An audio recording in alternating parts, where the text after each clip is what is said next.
we should inform people that they don't actually need to copy and paste all the training that champions in the past have been doing.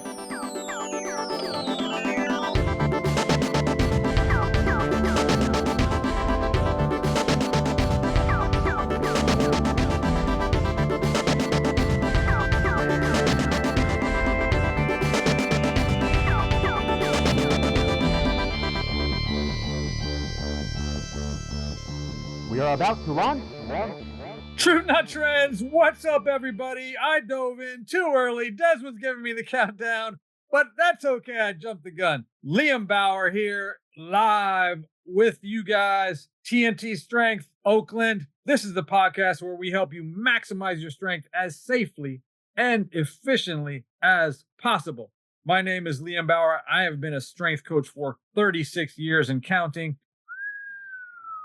Today, we had the pleasure of having Francesco Rogai. I hope I'm pronouncing his name properly. I probably am not. He was kind enough to join us from Liverpool. Yeah, that's right. He's in the UK, transplanted from Italy, a longtime boxer and recent high-intensity convert. We had a fantastic conversation about sports, about specificity, about biology, about all kinds of cool stuff. He dove into some deep topics. You know I love that stuff. So we're going to get into that in a moment. But before we do, don't forget that if you're looking for some delicious, nutritious supplements, all you need to do is stop by the TNT Strength store at www.tntstrength.com. We have a chocolatey good whey protein. We have K2D3 for those immunities. We've got some fish oil, which is good for all kinds of good stuff. We have some probiotic blend for that gut biome balance. And of course, the one, the only, the best performance supplement on the market, creatine monohydrate. You know it, you love it. If you're not taking it, you should be. Get free shipping anywhere in the continental United States. Sorry about that, Francesco. But listen, I also want to mention my new favorite home gym tool, the Anata Gym. Anata Gym makes smart gyms. They're incredible. Look them up online, www.anatigym.com. It's INNODIGYM. I have the Anata Gym P1 Max, the top of the line flagship smart gym that they make. It's incredible. If you are interested, once you've been doing some research on those smart gyms, you can save yourself a whopping 20% when you use the code TAKU at checkout. TAKU. So head on over to Anata Gym and check out the offerings that they have. And without further ado, please join me in welcoming Francesco Rogai from Liverpool via Italy.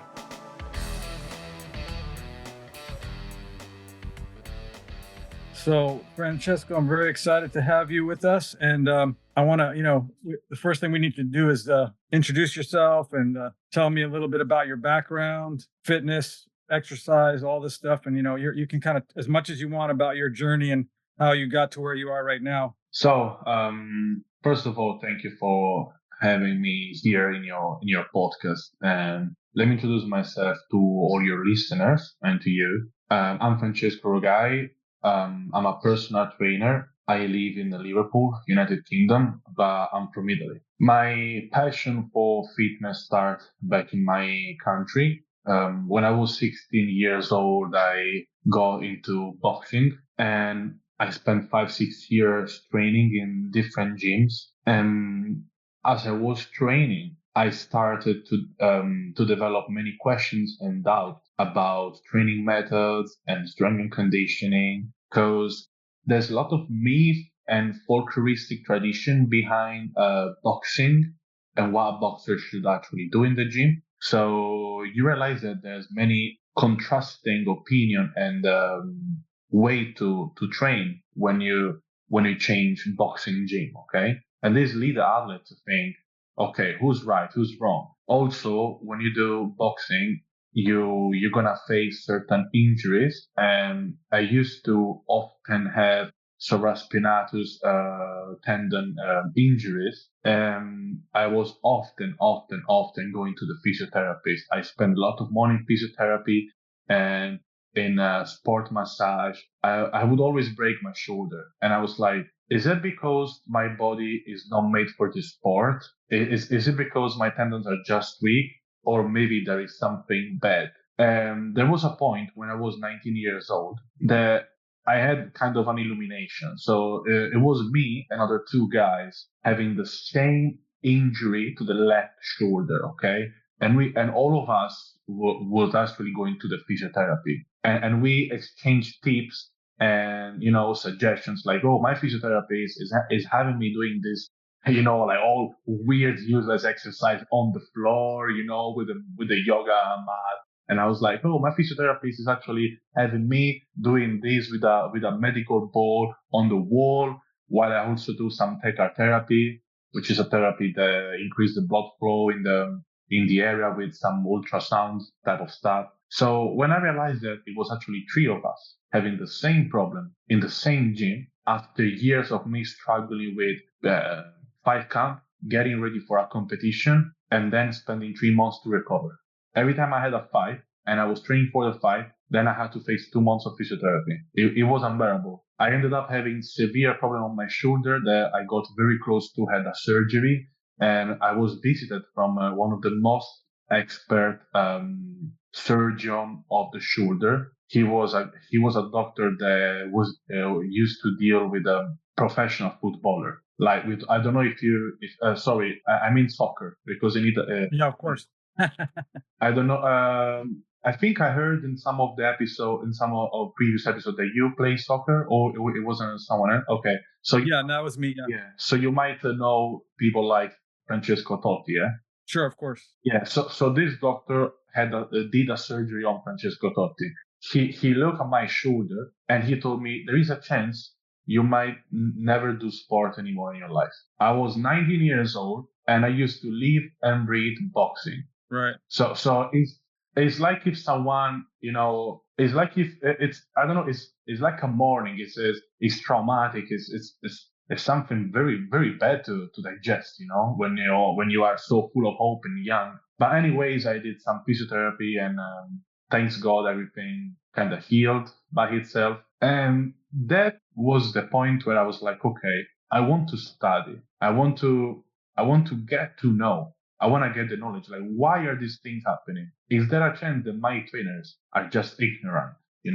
So I do a personal training course in Italy, but then I ended up having more misinformation and more doubt with all this plyometric philosophy and contrasting, approaches and all folkloristic stuff. So then I enrolled in a sport and exercise course here in UK that I'm about to finish this year. But the moment where I actually start to put all the pieces of the puzzle together is when I accidentally end up on YouTube and I found Jay Vincent. So I watch every single video he ever uploads, and then I start to read Body by Science of Dr. Don McGough, and then I joined the hit list of Drew Bay, and then I actually created a database on my computer, and you see all the studies that are mentioned by Dr. Don McGough in Body by Science.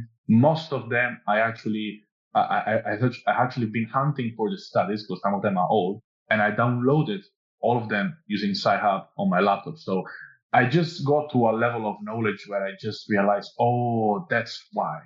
That's why this happened to me. That's why this. That's why that. And that was the beginning of my fitness illumination. So yeah, that's pretty much it. That's fantastic. Thank you for that introduction.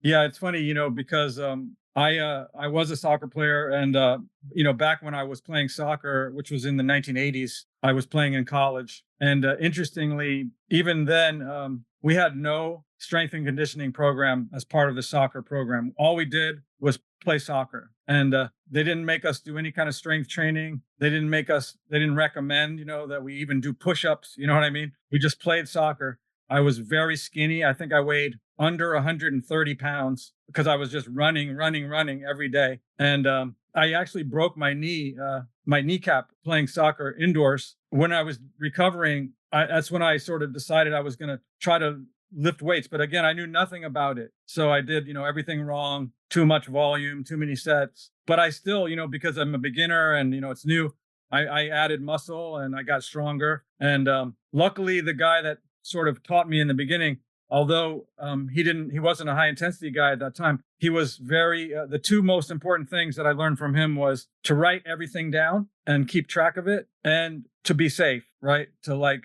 that form was most important. We did too many sets and too many reps and too many days, right, at the time, but always try to be safe and always keep track of everything. So those were two, important things, which I still stress obviously today. But another interesting thing is, I worked, as I mentioned offline, I've worked in my career with a lot of combat athletes. I spent a lot of time working with MMA guys, judo guys, and even boxing. And I was actually the strength coach for the 3-time women's world boxing champion. And she hired me when she was already the world champion, but she had several title defenses when I was with her. And as you mentioned, in boxing especially, right, there's so much outdated concepts that they just pass down year to year, coach to coach. There's no real reasoning behind any of it. It's just, this is how we do it. And for her, there was too much road work. She was running way too much, long distance. Oh, She was sparring a lot.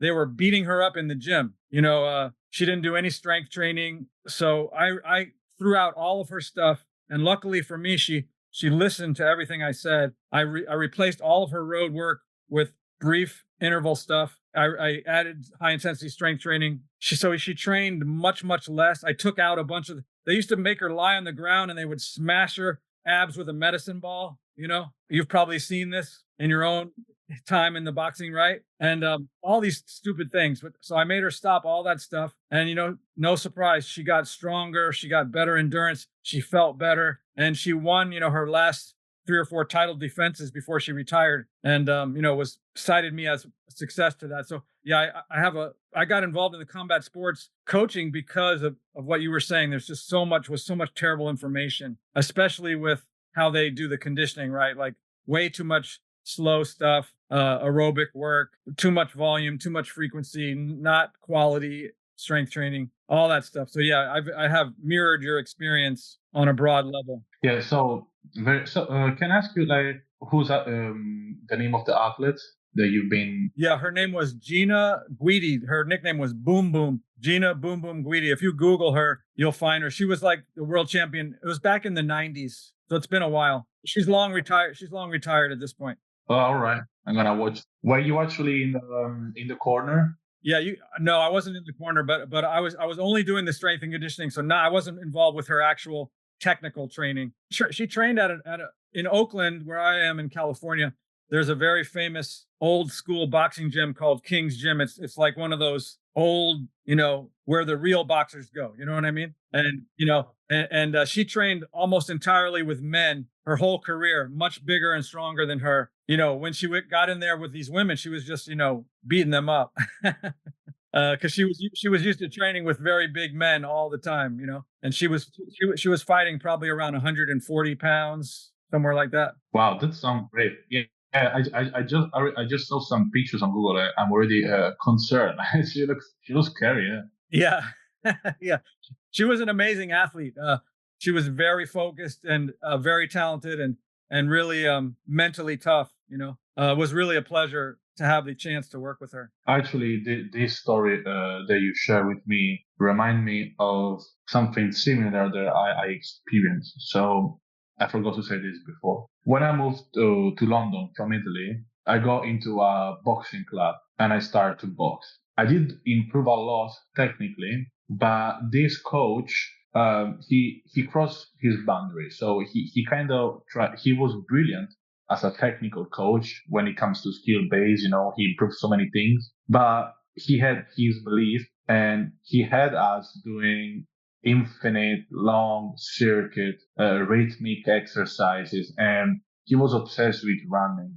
Like, we would run probably more than 10 kilometers per week. I don't know how much is in miles, but that's a lot, especially when you're not conditioned for that and you are almost 200 pounds heavy, which is around 90, 95 kilogram, I guess. So I was not knowledgeable yet. I didn't start my obsession in studying. I didn't start any of my courses, nothing.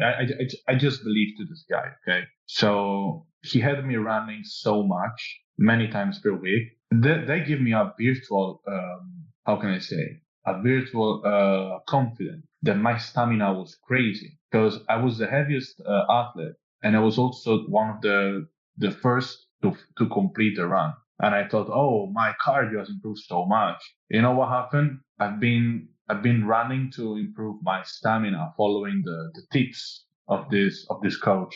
And then I go, yeah, but actually, I didn't really spar that much. So we had like 4 or 5 sparring sessions after years of COVID. So it was 3 years that I haven't sparred anyone. This guy had me running for so long. He didn't let me spar with other people, just like 3, 4 times. So that means that I didn't actually rebuild my confidence in the ring, but I had that virtual feeling that my cardio was like huge and immense. So 5 day comes, step into the ring, 2 rounds, and I was gassed out.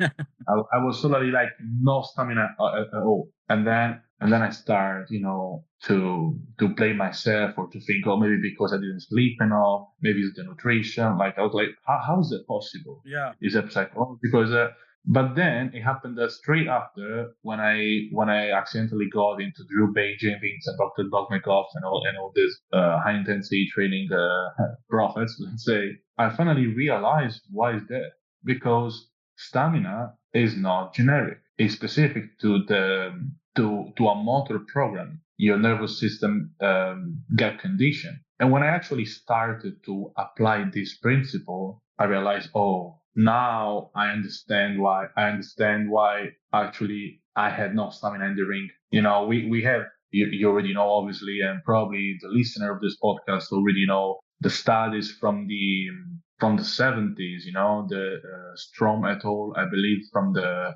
76, where they compare athletes they measure the VO2 max in a different activity from what it was their actual sport, and they realized that they didn't have the same result. So stamina did not transfer, cardio did not transfer between activity. But I actually had to stop boxing because every time I would go here in Liverpool to another gym, try to pursue my dream and my passion, I would have to face the ignorance of the main coach. Okay. So I remember one day after years of not even boxing anymore and just doing high intensity training, I go to a boxing gym. I had just one class with them. And even though they were doing a lot of, skipping the rope and running and stuff and circuit, I was the only one that didn't have a hard breathing at the end of the actual boxing session. Yeah. So I was like, oh, okay, so this stuff actually works. But I really have a hard time to convince boxing coaches that you don't need to run. Yes. It's almost impossible. And many of them use the example of, oh, Mike Tyson used to run. Muhammad Ali used to run. Floyd Mayweather used to run. Okay, here's the thing. They develop a very good structure in their brain. They master that skill. Okay, they are very skilled. They spend their own life to master the movement, to get sharp with it. Now, whatever they do in addition is not going to actually bring any improvement. But people actually see the external additional thing that they add into their regimen, into their life, and they and they give credit to the wrong thing. It's an assumption. It's a misunderstanding. Like it does sound like blasphemy if I say that maybe if Muhammad Ali did not spend so much energy, did not waste so much time and precious nutrients, because every time you actually perform physical activity, you have to trade. You can rather use your amino acids, those hormones, those vitamins to recover from what you actually need to do. You can use all the stuff to recover, or you can trade it for an additional physical activity that you might not even need. So I believe that maybe if Muhammad Ali didn't actually run that much, maybe his career would last a bit longer. Maybe even though he was already great, he could perhaps perform even better. Sure. But if you say these things, people might say, oh, but who are you to say this? You're not Muhammad Ali. Yeah, I'm not. I don't have the same talent. I don't have the same genetic predisposition to certain sports, because genetic predisposition is not only for muscle growth, but even the fact that some people can acquire a motor program and perform a movement and understand how to move their body in the space. Absolutely. There's also a neurological genetic predisposition. So most of the athletes, they don't understand human biology, and that's okay because they're not paid for that. But as we know, as we do understand, we should inform people that they don't actually need to copy and paste all the training that champions in the past have been doing, because they were doing many things that were right, but 50% of the things they were doing was actually wrong. But I really have a hard time to communicate with coaches, and I could perhaps work as a strength conditioning coach once I complete my degree, but I really have a hard time to communicate with my professor who actually in plyometric and stuff, So I don't know how actually, work with rugby team, soccer team, or with or with some boxer, and having to face every day the main coach. Yeah. And it's going to be a debate, and it's just too much. You raise a bunch of really good points, and these are things that happen. And if you haven't encountered it yet, you will. These are things that happen across the board with the training community, whether you're working with athletes or just civilians, for lack of a better word. They often imbue a certain substance or activity with like magical qualities, right? Like often someone will come to me, let's say I'm working with an athlete or a client who's in their 50s, and they've been out of shape for whatever reason. And and what you often ask is, have you done stuff in the past? What did you do? And they will always go, well, when I was 20, I ran 5 miles a day, right? And so now I need to do that again in order to achieve my goals, right? Because they think that running 5 miles a day was some magical thing, or they add a supplement. I took vitamin C and now I feel better. And they don't understand, like you say, all the other elements. They just choose one of these things and decide that was the thing that's fixing everything, right? Mm-hmm. Or causing this magical change. And as you mentioned, many times it's not true, and it's unfortunate that it happens. And it happens a lot, as I say, with combat sports. And that's why I started writing programs and writing articles way back when. I spent 15 years actually as a moderator on the biggest martial arts website in the world. And they have sub forums. And one of the forums was a strength and conditioning forum. And I was a moderator there, answering questions and all that stuff, because so many people don't know what the heck they're doing. You know what I mean? And especially with running and combat sports, or running in general, as you might know, right? Runners just love to run, and to them, all they want to do is figure out how can they run more. They never strength train, or they don't think it's important, and they're usually injuring themselves. Like yourself, you had the shoulder thing; it kept happening. You didn't know why, and now I'm guessing your shoulder's doing well. Oh yeah, I feel bulletproof after spending 2 years of high intensity training. I feel actually bulletproof. So yeah, absolutely. My power output has increased, even though I train quite slowly. And yeah, let's address this point as well, okay?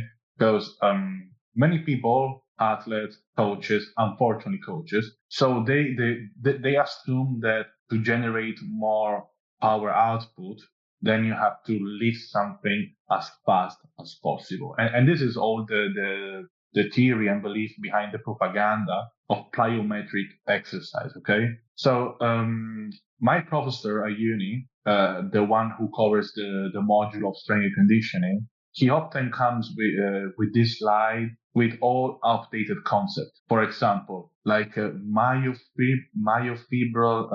hypertrophy and sarcoplasty. Right. Yes. It's like and I'm like, are you serious? Are you still there? Or it comes with like 5 reps for strength, 15 reps for muscle growth, or he actually gives his best when you get into his theory of plyometric. So most of the studies that support plyometric exercise at the end of the of the study of the method, the final test is not actually measuring the power output of the athlete in the specific skill he has to perform on the field, but they measure the power output on other ballistic. They call it like agility training.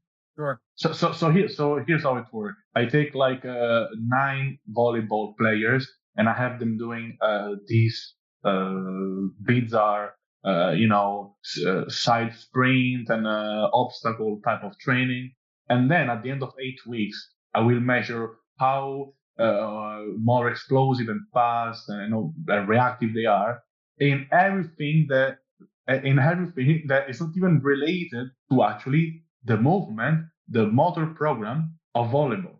Yeah. And the thing is that people read scientific studies and they take scientific studies as they are like holy scriptures, like if scientists are gods. Yeah. But most of the times in the field of sports science, they are wrong. They don't even understand themselves what they're doing, and they start a study already with a bias. Okay, you show an improvement on this specific test, but you never show an improvement on the actual skill. So the thing is that people, when you go to any stronger conditioning course or you take any certification, they always come with this type of theory that since power is like strength or force times speed or velocity, then you have to apply force, and then you have to try to be you have to try to apply as much force as possible, as fast as possible. Okay, and this is and that's their theory. What they actually don't understand is that your muscle are not that smart.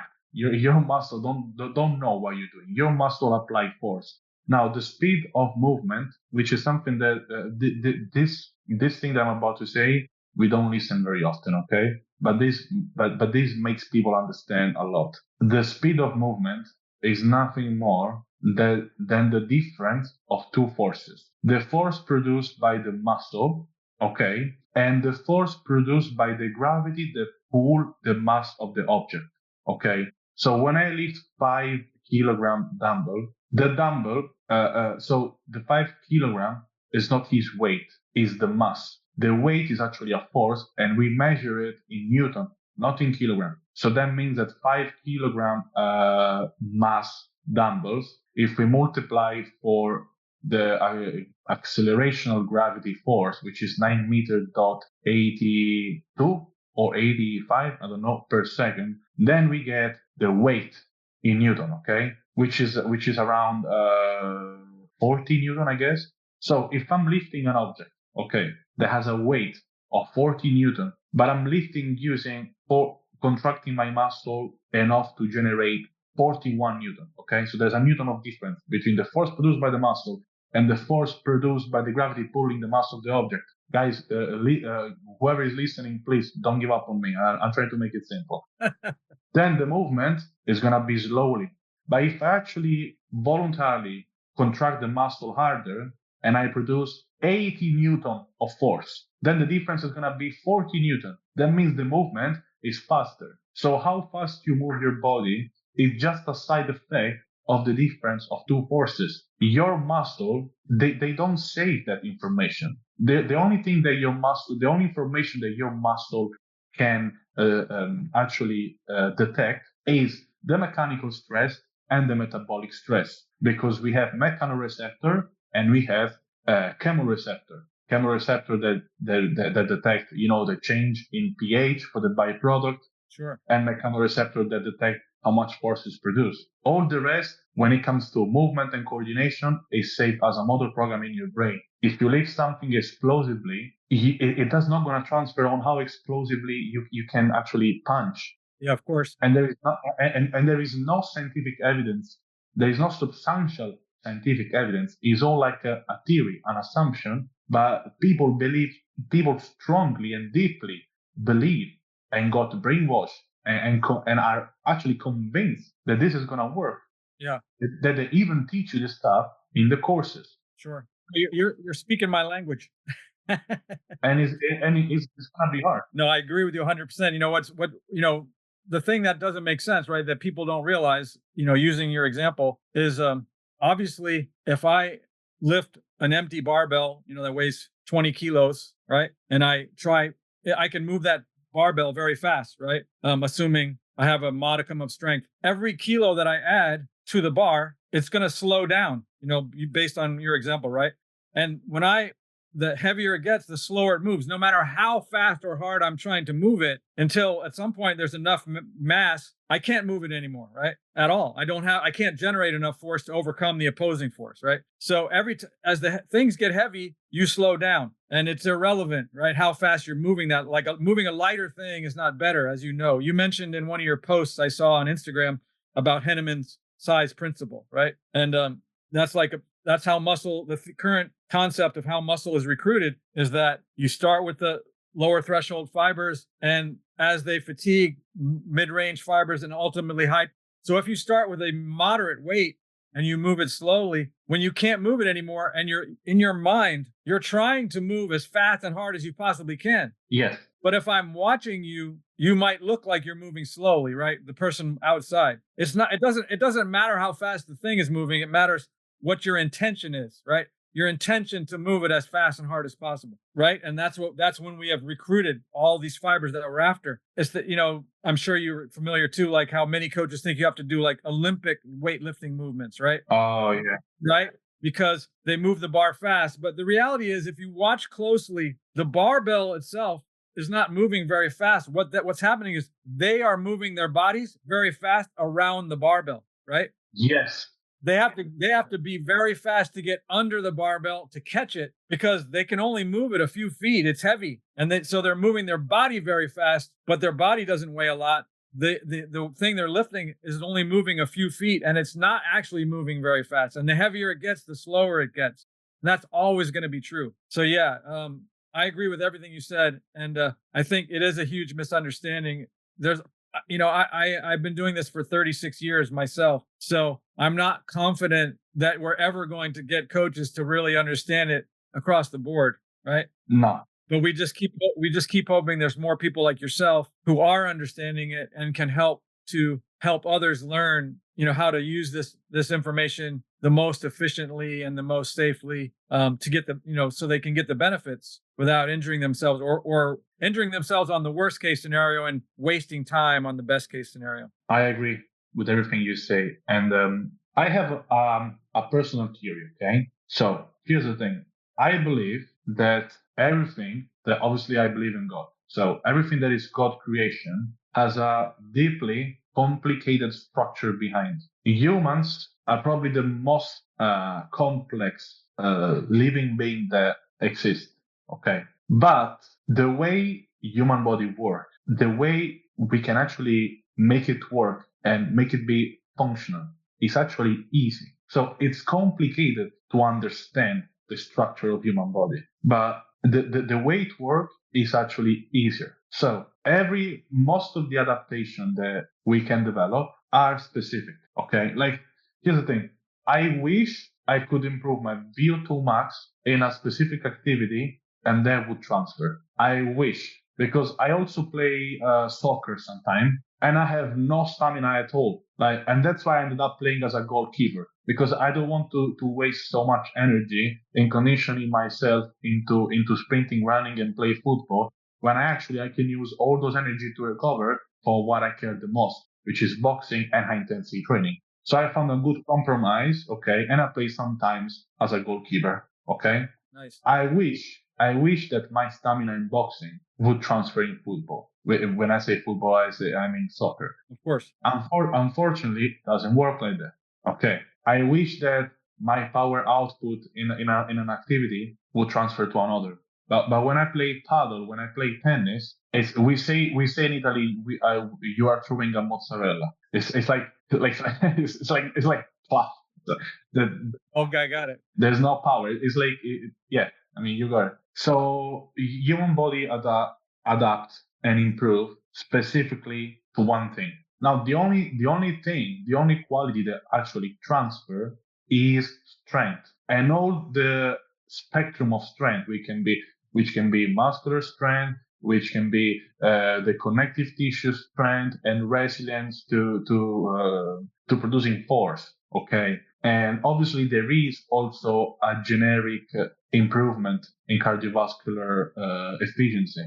but you don't have to specifically train from it. Like something that people need to understand is that weightlifting is cardio. Another common myth that I would like to talk about is that people believe that a specific activity is good for your cardiovascular system when your heartbeat raise. So that's not true. There are many situations in your life where your heartbeat raise for no reason. Okay. It can be a nightmare. It can be because you are scared. It can be for any nervous and adrenaline response. It can be in a fight, even before the fight even starts. Okay. Most of the times, your heart rate raise is most of the times is because of a danger. Okay. Fly or fight response. Now, when you do a physical activity and your heart rate increase, is because the physical activity is poor. Your muscles are not contracting hard enough and you don't have the venous return. Okay. But what actually strengthens the heart? What actually makes the heart work harder is the stroke volume. So for the listener, we have cardiac output, which is how much blood is pumped each minute. Okay. Cardiac output is made by heart rate, which is how many times the heart contract, and the stroke volume, which is how much blood is ejected each times the heart beat. Okay, so we have stroke volume times heart rate, and we have the cardiac output. But we know that the main factor that contributes to cardiac output is a stroke volume, and we get more stroke volume when we actually perform weightlifting, resistance training. Like what actually strengthened the heart to the point that the heart actually increase in size because we have also not only skeletal muscular hypertrophy, but we also have cardiac hypertrophy. And that's because the heart muscle is very similar in structure to the skeletal muscle. What makes the heart actually increase in size and be more efficient is strength training. So strength training from a cardiovascular point of view is superior than aerobic or labeled as cardio activity. Yeah. Now, there are many studies that there's even a meta-analysis of Fisher that you had as a guest already, where they talk about this now. But let's just explain in simple terms to your listener why strength training improves cardio more than any other activity. And any benefit you get from strength training, those actually transfer between activities. Okay. But people need to understand that they need to put more focus on the skill itself because they attribute sport performance to the muscular system. But what actually makes an athlete better than the other is the neurological adaptation. And we are ignorant about the nervous system because the nervous system is still kind of a secret. Like it's much easier to study the muscle, but it's harder to study the nervous system because if you take a dead body, then you cannot get any information from the nervous system. And the nervous system is much more complicated than the musculoskeletal system. But the secret and the answer behind sport performance is in the nervous system and the neurological adaptation. Okay. So that's what people need to focus. People need to focus on improving the skill. Yeah. If I can jump in for a second, it takes me back to what you were mentioning with the volleyball players and how they test things that are not really relevant, right? So what I find, and maybe you see this over there as well, but a lot of football coaches will have their athletes, they have those little ladder they put on the ground, right? Like a ladder, and they put their feet, they do little patterns running in and out of the steps on the ground, right? They call it agility ladder, right? And and if you take someone who's never ever done agility ladder and you teach them a pattern and you use a stopwatch and you say, okay, how long does it take you to do that pattern? You're not very good at it, right? Because it's a brand new skill. And then 6 weeks later, they've been practicing, and what's going to happen? They're going to do it faster, right? And the coach will say, well, look, they've improved their agility, right? Because they were slow in the beginning, and now look how much faster they are. But remember, they're football players, soccer players, right? That whole time they've been practicing that ladder, they never touched the ball. right? And so they got better at this stupid pattern on the ground. And of course, they will get better because they practiced it, but they never touched the ball the whole time. And the only thing that matters in football is ball mastery, right? You need to be good at touching the ball. And so, one of my big things with these coaches, especially here in the United States, I say, don't buy the stupid ladder. Don't spend 10 or 20 or 30 minutes making your athletes play with a stupid ladder. Spend another extra 10 or 20 or 30 minutes playing with the ball. You're a soccer player. We know we do the thing even in boxing. They let us do that thing even in boxing. Like it's even worse. Yeah, and it has nothing to do with boxing, right? Like, when are you going to do those patterns? Never. You need to work boxing specific footwork, right? As you say, everything is specificity with sports. One of my sayings is, there's no such thing as an advanced athlete. The world's best athletes, if you like football, let's say Lionel Messi, he doesn't have a secret move that nobody knows. He does the basic stuff better than everyone else. Everything he does is simple, but his timing and his execution, right? His ability to do it when in the moment is what separates him from everyone else. He doesn't have a secret trick that nobody can see coming. It's the exact same stuff that every soccer player in the world can do, but his timing and execution is best, right? And that's true of every elite athlete. Boxers, it doesn't matter. Pick a sport, right? Their timing, their skill, their ability to perform that movement pattern is better. It's more refined. And usually the best ones spent the most time working on the basic stuff, and they get really good at the most simple things. Absolutely. I mean, just watch Canelo fighting. Yeah. Do you see something that is unique talking about movement? No. He doesn't have a secret punch that nobody knows about. But what's unique is actually that he throw the left hook, you don't see it. But to get there, you have to throw thousands of left hook. It's like, to quote Bruce Lee, he used to say, I don't fear the man who practice thousands of kicks. I fear the man who practice one kick thousands of times. Exactly. And people have to remember, just with Canelo for a moment, how long has he been doing this? I mean, he's changed from, in the beginning, he wasn't the best, right? He's continued to hone his abilities for years and years and years. He is working, practicing, right? Yeah.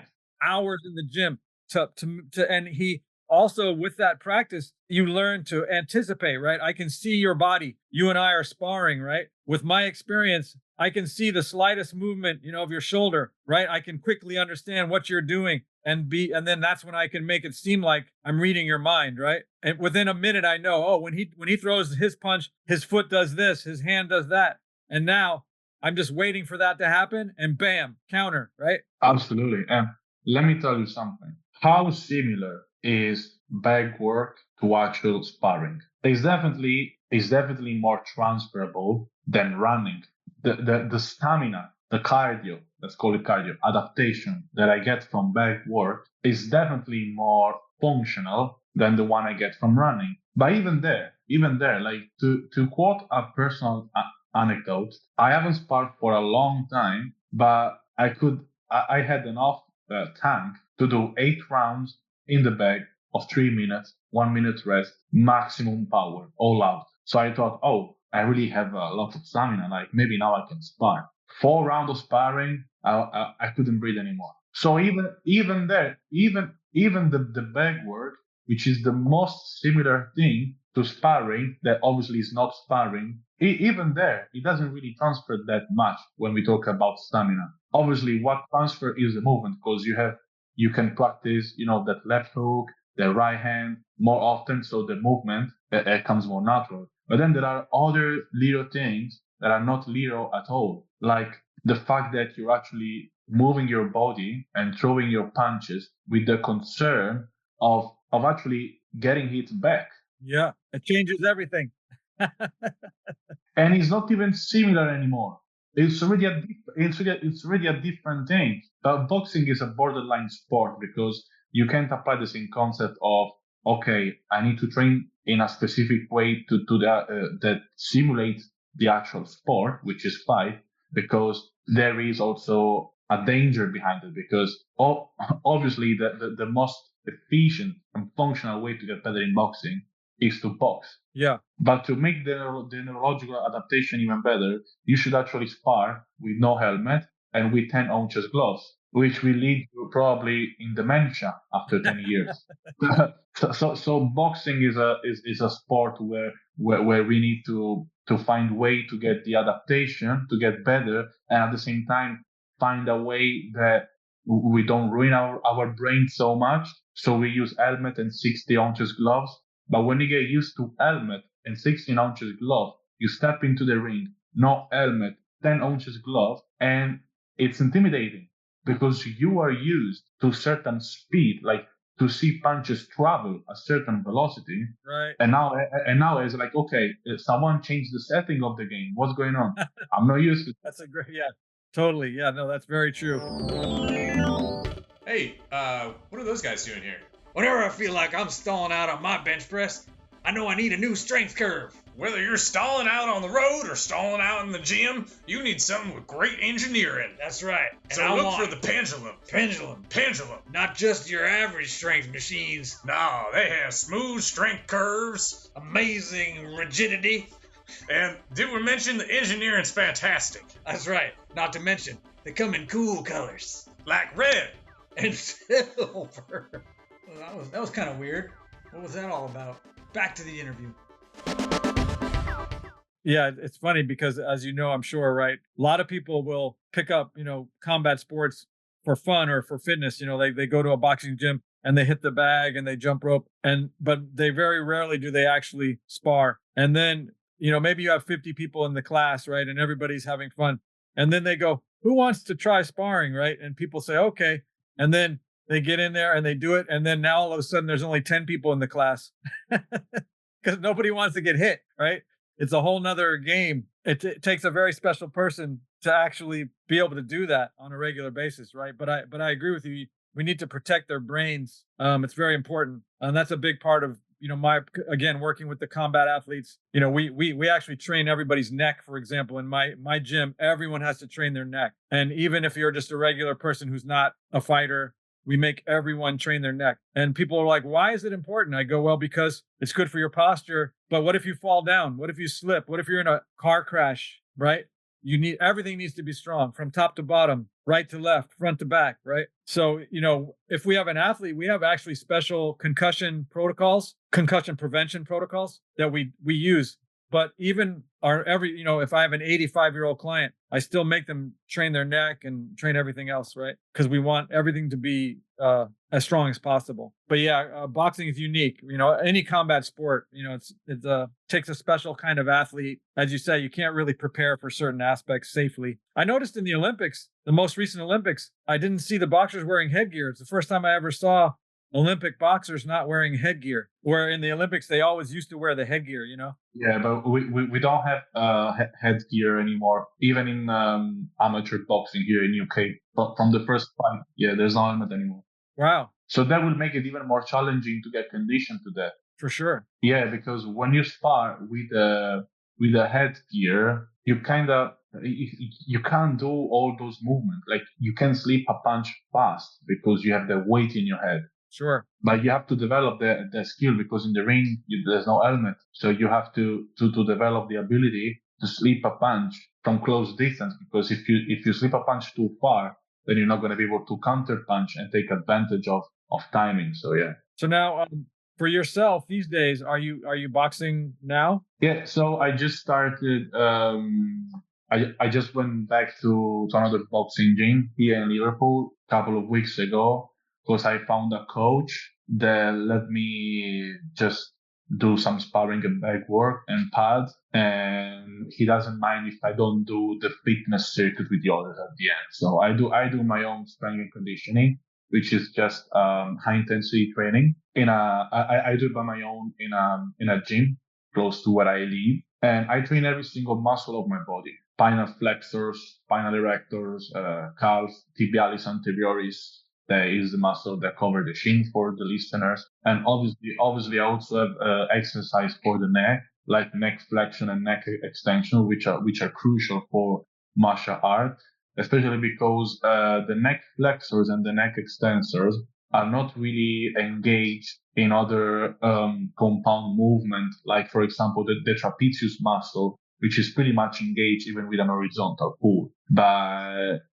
if you actually want to target your neck muscle, you have to specifically work on them. It's extremely important. So tell me a little bit about your own personal strength training program. How many days a week and how you do it, just for to hear a little bit about how you apply it for yourself. So as an athlete, I'm one of those athletes that take a long time to recover.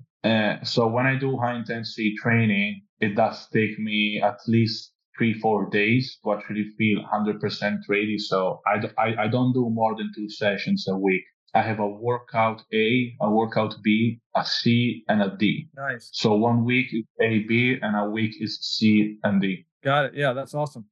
And how many total exercises in each of your ABCDs?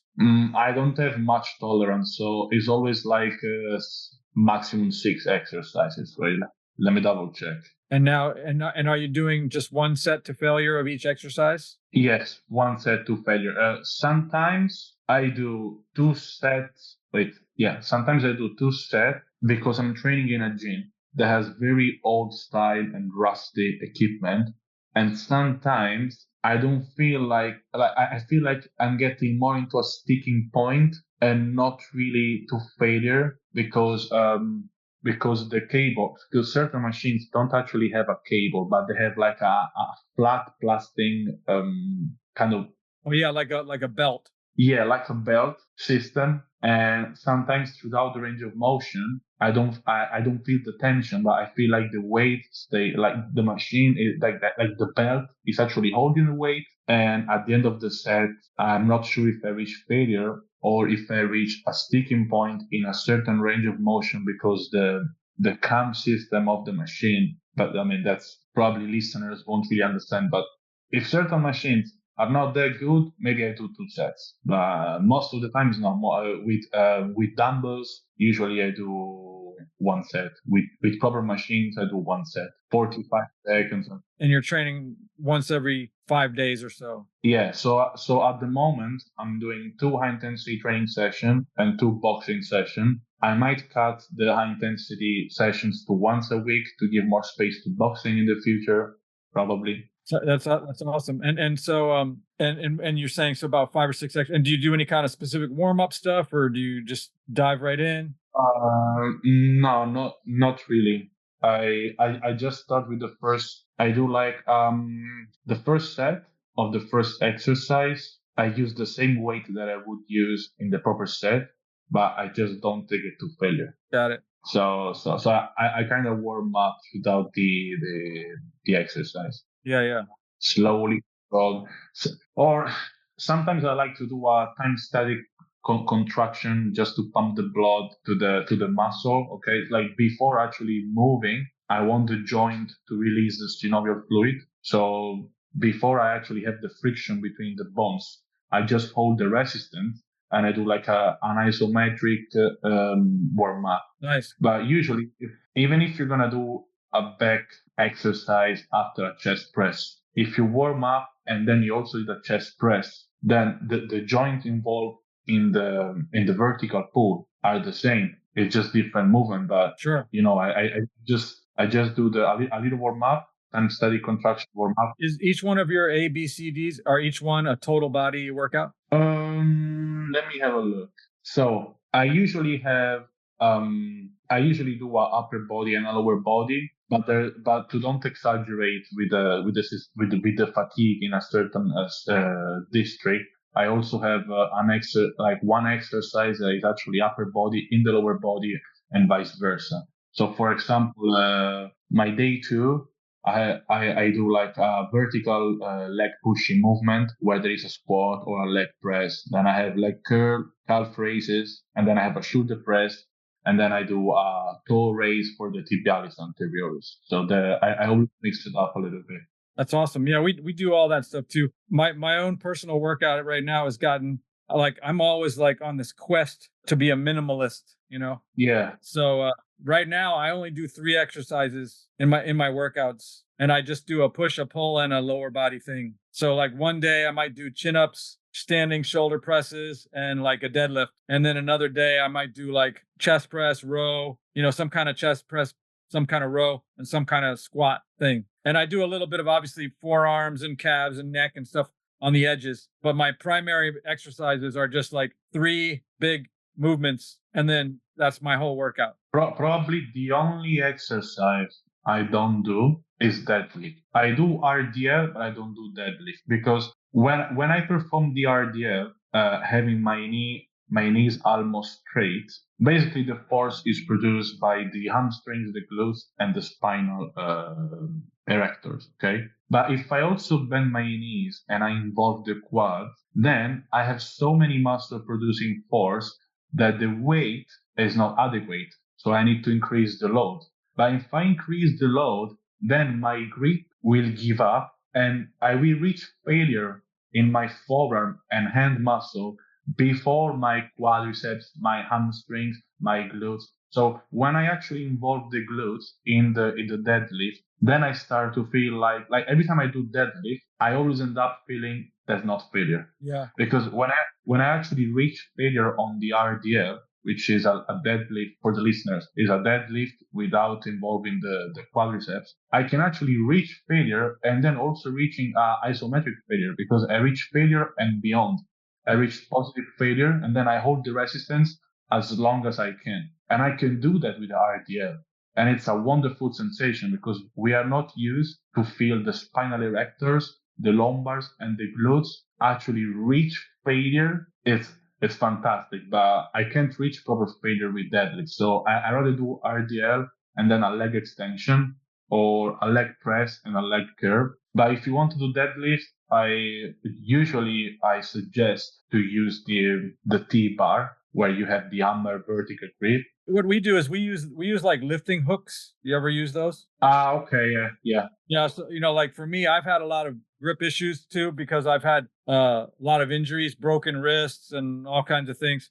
And my grip definitely. So what I do is if I get heavy, I use like a lifting hooks. It goes around your wrist and has like a hook in your hand. And that because I train my forearms separately anyway. Like I'll do some grip specific forearm stuff. So I don't care if I'm, it's not cheating, right? I'm not a competitive power lifter. So I use the hooks and then I can still go heavy enough on the deadlift. I consider cheating actually when people use momentum. Yeah, of course. So my favorite deadlift variation is we call it a clean deadlift and shrug. So basically imagine you're doing a regular deadlift, but once you stand up, you shrug as much as you can. And then you also go as high as you can on your calves, tippy toe, right? Okay. But you do it in slow motion.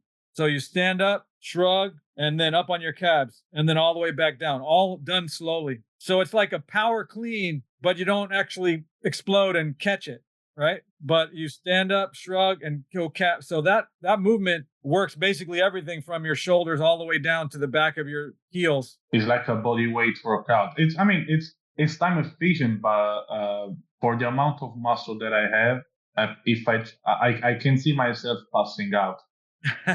Because if I reach failure on quadriceps, hamstring, glutes, spinal erectors, calves, and trapezius muscle, and my forearm are involved, I can see myself just passing out probably. It's a lot of stuff. It seems very hard, yeah.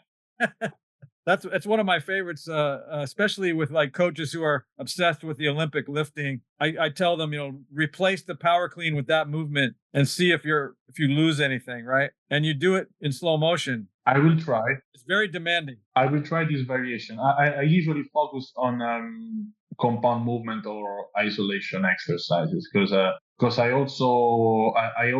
also very sensitive. I noticed that, for example, the muscle that are in the frontal part of the frontal plane or sagittal plane. Yeah, like for example, the chest is more sensitive than the back muscle in my case, and the quadriceps is more sensitive than the hamstrings. Okay, so I noticed that, for example, certain muscle burns and it's actually painful to actually train them to failure than their counterpart, Yes. than their antagonist part. I never found an answer like why this happened, but I think that is a pretty much of a universal thing. Like I couldn't say what the answer is either, but I mean everyone in the world that I've ever met feels like a leg extension burns much more than a leg curl. yeah, so that's why this year I'm about to run a study because I found that there is a study where they compare 3 set versus 1 set, okay, in 2 exercises, biceps curl and leg extension. So they found that there was no difference in the biceps curl. So there was no difference for the biceps 1 set versus 3 set, okay, but they found significant difference in the quadriceps 1 set versus 3 set. And when I read this study, my interpretation is that they didn't actually reach failure in 1 set Yeah. because it's so hard to reach failure with the leg extension. So Yes. for my final year dissertation, I will recreate the same study, but I will personally train the subject and then run a DEXA scan to see the improvement. But I will actually have them reaching failure on leg extension and then isometric failure and then negative failure. I'm pretty sure that I won't find any difference. Yeah, that sounds pretty brutal. Oh yeah, absolutely. How far off are you from finishing your degree? No, this is my last year. Nice. This is my last year. And then what will the degree be? What officially? Sport and exercise science. And is it like a master's or like undergraduate? No, it's just a bachelor degree. 3 years. Got it. I'm also doing other courses on the side, but like all the courses I'm doing and the degree is all outdated information. Like you might understand much more just by reading Body by Science, and it's already much more worthy than £9,000 per year of university. Yeah. How long have you been living in Liverpool? 2 years. And how do you like it over there? It's nice because life is cheap and salaries can be compared to London, okay, which is the capital here of England. But it's just a bit depressive because the weather is very hostile. It's always windy and cold. So yeah, That's what you hear. That's what you hear about England, right? It's always rainy and yeah. I've spent a lot of time in the UK, but the last time I was there was 1985. Wow, long time ago. Yes, I'm 63 years old, so I've been around a while. By the way, yeah, I just found it. So the study that I will recreate with the intention to get different results is gonna be Suneste 2013, which is that study that I was telling you. Nice. It's I think it's a study that they ran in Japan. So yeah. Yeah, I think that your assessment is probably correct. I think people have a hard time leg extensions. It's so uncomfortable that they give up, right? They don't go to failure. I mean, everyone knows that a hard set of leg extensions can be extremely uncomfortable. I mean, I found it hard myself. Like I've been doing heat for 2 years, and most of the times I can't take leg extension to failure. I need 2 sets. Yeah, it just burns so much. I just want to conclude by sharing a personal experience because the thing is that when you arrive to this level of knowledge, when you get all this information, no? When you read all the studies, it becomes depressive. The fact that most of your colleagues can't even understand you. Okay, so it's hard even to find a job because most of my interviews are like, oh, okay, what do you think about classes and Pilates, circuit? And I'm like, yo, I, I'm here to help you. I'm here for you to actually stop doing those things. You know what I mean? Yeah. It's hard. It becomes hard when you actually have the knowledge because you're always gonna work for someone that know less than you. They don't understand, and because of their ego and their experience, they will not probably accept the fact that they have to shut up and listen to you. Okay, so at the moment I'm not working. At the moment I'm not working, and I would like to advise all the high intensity training coaches out there to kind of build their own business. So I just print 100 flyers that I will attach in certain specific demographic area. Okay, area where people tend to be a bit older and a bit more wealthy. Okay, target people that have diabetes or obesity. Okay, and I would advise other trainers that are listening to this podcast to actually work with people that have no experience in the gym, because it's hard to convert someone who was been indoctrinated. Like, I find much easier to take a 50 years old lady that has never been to the gym and she will understand everything I'm saying than a 20 years old kid who has all these belief about training. So